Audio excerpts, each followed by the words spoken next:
Ritual changed my life. Not the usual kind of ritual, perhaps, that you might think of about dancing around a fire or hugging trees or burning incense. This was a personal ritual, and it was done in order to process grief. This is my story. The background is that in 2019, my mother died, and my sister and I were there holding her hands as she passed. And I say passed, but it was a long and difficult process. And I'm not going to go into details, but it was enough that on the way out of the hospital with my sister after she had died, I picked up a leaflet for the organisation Dignity in Dying and thought about how brutal it was that people were made to endure pain in their last moments, and that there had to be another way. And this combined in my head with a need I had to process her death. The way that we live today in our modern society is that we're given a few days off. In France, where I live, you're given 5 days off after the death of a close relative. And then after those 5 days, you go back to work and you carry on with your life as if that catastrophic change had not occurred. And then that creates some kind of terrible split in you where you're either having to muffle the natural emotions that you're feeling, or that they break out and it gets messy at work. I don't know, but it just seems to me completely inadequate. And there's also so little of our traditional rites and rituals left to support us and to provide meaning for these great passage points in our life. So somehow the idea came to me that I was going to walk from Banbury in England to Glasgow in Scotland. So Banbury in England is where my mother died, and Scotland, Glasgow, was where I first drew breath. And it seemed to me symbolic. Also because we'd moved down from Scotland to England when I was in my early teens, and I'd always felt this need to return. And so I was also kind of walking out a return to my source, and these two sources, the mother source and the birthplace source. And it just made sense to me. And I also wanted it to be an effort to dominate me in some way. I wanted it to be bigger than me. I wanted it to take me out of myself. And that's what happened. Now, I also had these ideas that I was going to share what was happening to me. Because in fact, when I first got the idea and I spoke to some people around me, I really thought that everybody was going to try and stop me. Oh, you're a woman alone, walking, are you sure it's going to be safe, and how much is this going to cost, and how long is it going to take, and are you sure you're up to that? And while a few people did raise these concerns, actually pretty much everybody said, that sounds like a great idea, why don't you do it? And I was like, oh wow, okay, it looks like I'm actually going to do it then. And I was almost in disbelief even as I started to plan my trip. So my idea was that I was going to share my trip as I walked at the different stages of my journey, and make videos and on Facebook, which I was using at the time. And actually, I did make a few Facebook videos, but I found myself unable to do any of that. And even though I'd contacted Dignity in Dying, and I actually appeared on TV in Manchester, and I was in some local press articles, I didn't really connect with the idea of the charity walk while I was walking. I was completely lost in the process of walking, and words left me. And that was what I needed. And I think that's why also it's taken me so long to make this video. I thought, as I said, that I was going to be talking to people, and when I stopped being able to really make the videos, I thought, well, I will be able to maybe write in the evening. I'll sit down with my notebook I was couch surfing. I was staying in some cheap hotels and B&Bs, and I thought I'm going to write about it, and I couldn't do that either. And in fact, what happened as I was walking was that I simply thought about where I was going to put my feet, one step after another, so that I didn't twist my ankle in a pothole, or that I didn't slide down a crumbling bank of the canal into the brown water. And I was just looking at where I was putting my feet, listening to my breathing, and hearing the rain falling on the hood of my jacket, because it rained a lot in the first 2 weeks. And in fact, I think during the first week, it didn't stop raining at all while I was walking. Not even a pause, not even an intaken breath in the sky, just constant falling water. And it just sapped me and drained my energy and emptied me out. And that's probably what I needed. I don't think I needed the roaring psychological whirl of thoughts. I think I just needed some quiet and some silence. The walk was not just an idea. It was a physical act, and that was what was really important. We're living in the age of air, the age of communication, the age of words. Here I am, another talking head on a screen. And what's so desperately needed by so many of us is to do, to be outside, to be in movement, to be translating our words into acts. And the physical act of walking was something that only I could experience, and I couldn't really share it. I couldn't convert what I was living into words.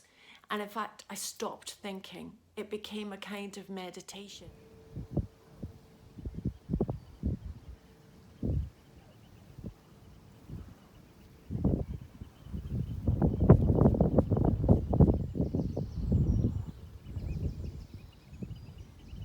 Which I had not expected at all. Ironically, I'd actually had the audiobook of the Bhagavad Gita on my phone, and I had meditations, and I didn't use any of that. I didn't need any of that, because what I was doing was an act of meditation. And my thoughts fragmented, and my inner dialogue more or less stopped for the first time in my life. And I feel like we forget that we have bodies, and that we're constantly feeding with our eyes and our ears, and we're not being transformed by what we're doing. We're not living it. I did something where I was living. There was a doctor here in France during the COVID period who spoke quite a lot. A resistant, who talked about 3 things that are needed in the medical profession and in the health system.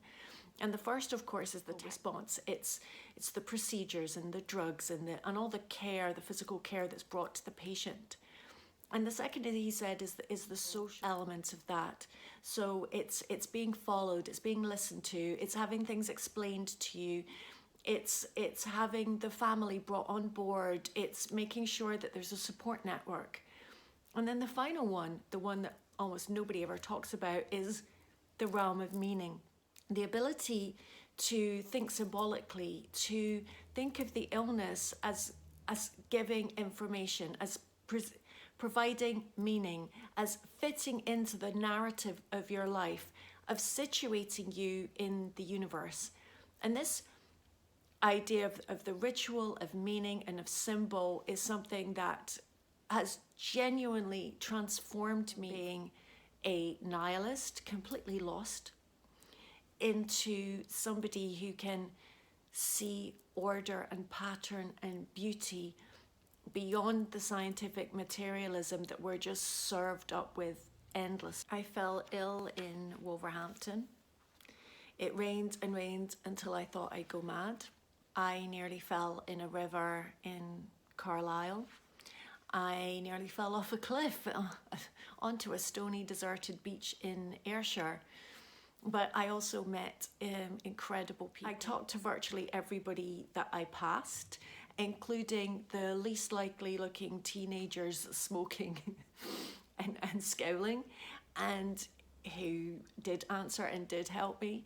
And I relied on the social network. I relied on the indications of the people that I passed.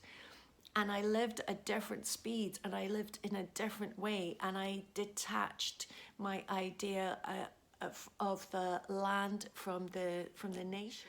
And I saw again my country as not this political unit called the UK, but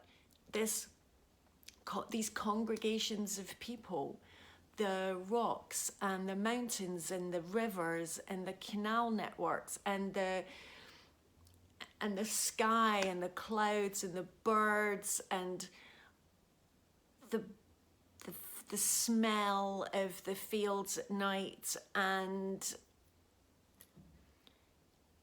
the feel of the place.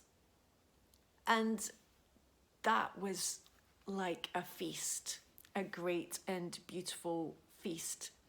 So what began as this idea of a charity walk turned into a reconnection with the land, a reconnection with poetry as well, which I'm just about to come to. I wrote, not realizing that that was what I was going to do, a book of around 15 poems. And I'm going to read to you probably the saddest of these poems and the longest, although it isn't long, called Wolverhampton Nigh. I slid over black brick paths, saw lichen vie with moss at the water's edge while hammers fell behind gorse savage and bright. The smell of rain surrenders to the diesel, weeds lie flat to make a bed for bottles and cans. King pylons march in chains of metal towers, holding a buzz of tense air. In Tipton, everything is closed. The women don't finish their food, look out into the shattered street. One rocks a pram. Here there is a clinging on, an enduring, a waiting for next, and a paring down and falling away. The closures and cut-offs, the deadlines and docked pay. You want to, but it will not let you. You don't know the thing's name, but it's your most familiar feeling, in your footsteps and eye colour. Attached to all your getaway plans, the unread and unreadable clause whose magic you cannot break. Out onto the hard roads of the Midlands, built for endless heavy loads, my soles are burning in a black rain. Alone in an old hotel on a narrow bed, up and away it comes. The choking truth of grief asking to be let out only once, and then forcing its way in impatient bursts to a place I cannot walk around or be excused from. All roads lead back here, and the gatekeeper must be paid. You see, what came out of this, actually, if there was any production, was a book of poetry. They came of their own bidding, just like in little drips and drobs. And as I was walking, I started to name things. And I wasn't really thinking. I would just look and I'd think, is that Queen Anne's lace? Is that, oh, look, lupins, foxgloves. And as I started to name things, they just seemed to have this poetic quality to them. Words themselves seem symbolic. They seem to be more than themselves. They seem to, I don't know, have a tone, have a smell, have a feel, have an emotion to them. And then I started to sort of line them up in my head. And I just dictated a few of these words and a few of the lines that came into my mind. And then in the evening, I just write them out in my notebook. And then I thought, oh, this is kind of like a poem, really, isn't it? And I sort of tidied it up a little bit. And oh, lo, I have a poem. And this just kept happening until I wrote the book, There Is No Homecoming. The poems belong to the land, and they belong to the experience that I had and the way that it felt to be in each place. And yeah, what the place was communicating to me. From a distance, a De Chirico painting, wide grey angles of perspective, no trees, only vistas of space and merciless light. Pale, thick grass of dunes, sand set into hard, tight waves on which crows walk out of place. I'm weighted down and empty-headed. It's familiar and all wrong. I'm afraid, but hold two truths like the hands of parents. I have a place. I have no place. Now for the last part of this video. I want to talk about how you might apply this to yourself. I believe fundamentally that the world is meaningful and that we can connect to meaning in a sincere and aligned way. I'm not suggesting that everybody goes and walks 450 miles, but there could be something that could help you break a cycle, to get out of a certain way of living, break a stalemate, to consecrate something that you've worked hard for, assimilate and metabolize a process of mourning, to celebrate something, to mark a passage, to in some way engage with these great forces out there and express your collaboration with the life force. So here are some questions that I'm going to ask, and maybe you could write your answers or think about your answers and see what comes out. Where is there pain or great change in your life? How could I integrate this so that I would feel acceptance? What is meaningful to me or to the other people or person involved in this situation? What's the buried wound? What cycle do I need to break? And what's the antithesis of the way that I'm living now? Calling out for healing in me and in my ancestral line. What was never done but needs completion? And be aware that our craziest ideas often are our best ideas.